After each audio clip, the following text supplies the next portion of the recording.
Hello there, just doing a bit of an update on the Westminster project. I've not done a great deal on it since my last video. I'm afraid my videos are few and far between. But just having a bit of a sort out while the weather's good up here in York. Just having a tidy up in the garage, getting the engine block in a position where it can be rebuilt over the winter. So there's the block. That's actually the test bed which I've made for it, or part of it. So I'm just getting that in a position so that I'll end up on the engine frame there. Some small updates on parts that I've managed to get hold of since the last video. Although I'm way off needing them yet, I managed to find a nice set of horns there, the snail type, the Lucas ones. I've yet to test those. They were sold to me as working, but they're in a lot better condition than the ones I've got. What else have we got? I don't have it here, but I did manage to get a rear valance panel from the Beaulieu Auto Jumble, should I say. So that was quite a lucky find. And there'll be a snippet attached to this video of a bonnet that I've got as well, from a South African car which was imported a few months ago. I've also dug those out. Those are my HS6 SU carburetors. I've got the rebuild kits for them up there. I'm actually missing a couple of components, but what I do have to do is, if I can find it in the box,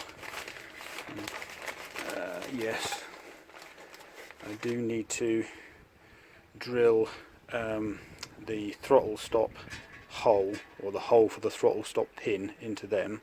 These are obviously the throttle spindles, and there are two of those because obviously there's two carburetors, but also I need to get the bushes in these bodies. That's where that spindle goes, and those bushes wear out, and on the old throttle spindles you can see how badly they were chewed. I did try and do one of these on my drill press with a milling bit once, and it's just I won't profess to be a machinist, and I don't think, me not being a machinist, and obviously that just being a pillar drill wasn't accurate enough, and it didn't do the body any good. So I'm going to leave this to the professionals, because these are a set. I tried it on a spare body that I had, just to see if I could do it. Not to say that body couldn't be repaired. It's not badly damaged. It just took out the material in the wrong place. It could be recentered and rebushed.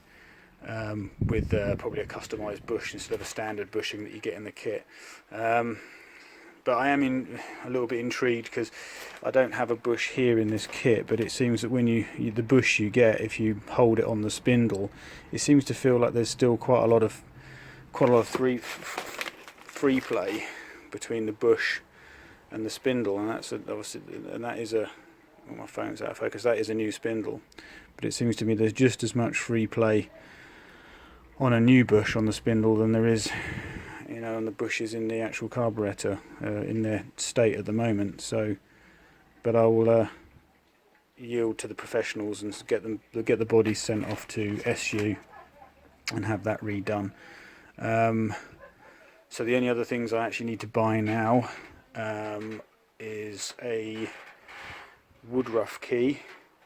There's just some other bits there. It's just the end caps. A woodruff key for the camshaft timing gear, and I need to get a complete rocker shaft assembly with rockers.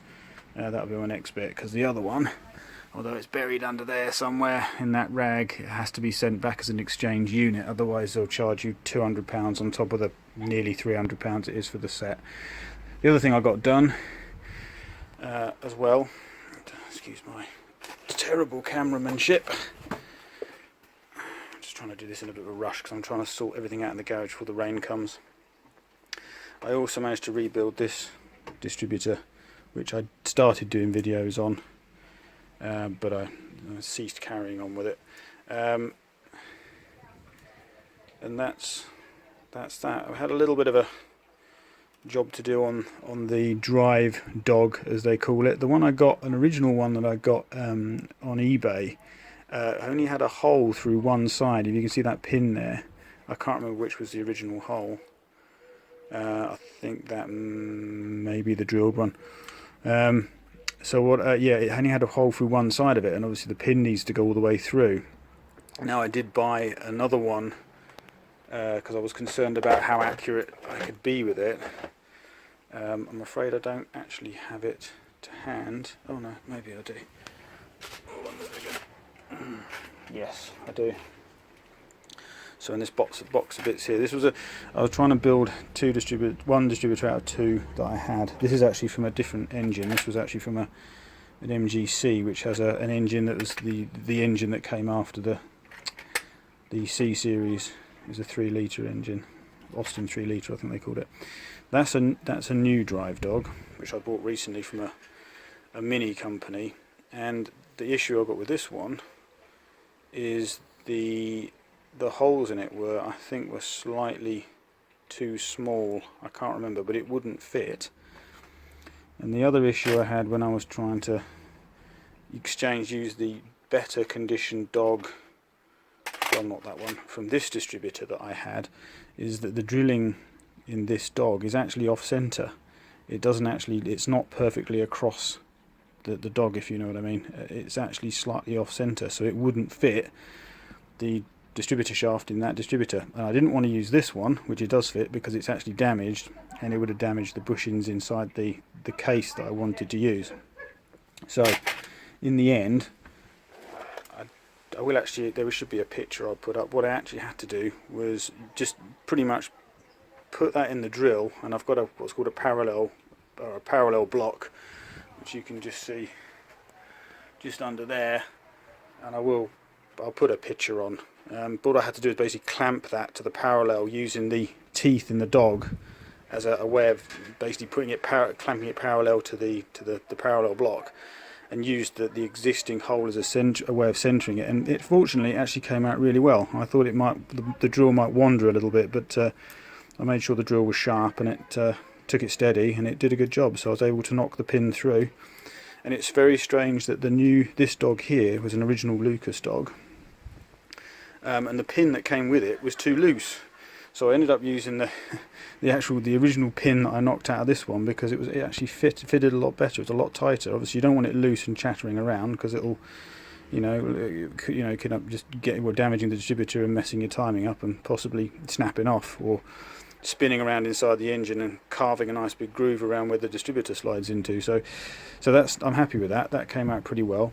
I don't have the electronic ignition. I do have the I forget what they call it now. I do have the electronic switching device for this, but initially apparently you can't set the engine up straight off with that in. You have to set it up with the points first before you can set up to get your timing somewhere where it needs to be. So I'll be using the points on the engine test run. Just thinking of other little repairs I had to do on it. Not really. But what I have chosen to do though is that condenser there is actually a Lucas condenser. It's an original one which came from that other distributor. So I'll put that in, and we'll see if it works. There's no point throwing it away until we know. The vacuum unit, I've basically been able to test it just by sucking on it. It seems to work. But these vacuum units are quite expensive if you want to buy them. I've just tried to make it look a bit better with some silver paint. But yeah, that's that one anyway. So that's that part. And I think so far, for an update, that's pretty much where I'm at with it. So just as you can see, just clearing a space now to get the engine onto the hoist, so I can get it prepped on the outside, get all the dirty work done first. I'll probably get it into paint, so get all the dusty stuff done, and then I'll clean the inside and do the cleaning job, the actual job where everything needs to be cleaned last. So my plan is it will go into the BMC green, and we'll get it back together again. Other bits and bobs, you've probably seen these before. I've cleaned up the manifold, so there's a manifold for it. I'm not using this tin Austin rocker cover. I do actually have an aluminium one, which comes from a Vanden Plas, I think, or Vanden Pla, whatever you want to call it. I'm not sure where that is. I think that might be under the bench somewhere. so that will look much better when it's all polished up. So I've got the engine in the hoist, and something I forgot to mention earlier of another part that I've managed to get finally is in the picture is the top manifold. That's the front manifold. I finally managed to get hold of one of those. I did have to buy this complete set, although I've already got a rear manifold which is in the bottom of the picture, but it's taken nearly a year for me to source those, so that's a good way forward as well on parts. And as I just said, the block is now in the engine cradle, so we've just got to start cleaning up the outside with the Dremel, degrease it all, get it painted, and then once all the dirty dusty work is done on it, then I'll start cleaning the inside. Okay, see ya.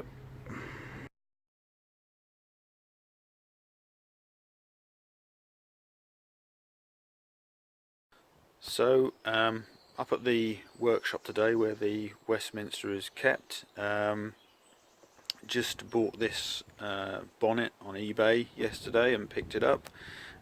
This bonnet is from apparently a South African car, so it only has surface rust on it, whereas the one on the car at the moment is pretty much rotted on the front here in this area, and also it's rotted, I don't know if I can get that underneath there, it's rotted under here as well where the catches are. And this one, so, yeah, that's just surface rust. Yeah, this one's really good. On mine, when you open and close the bonnet, all this moves and cracks, so this is all, so, as I say, rotten on mine.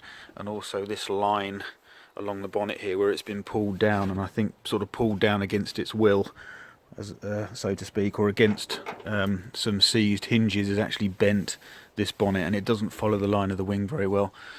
So that's the latest purchase for the car.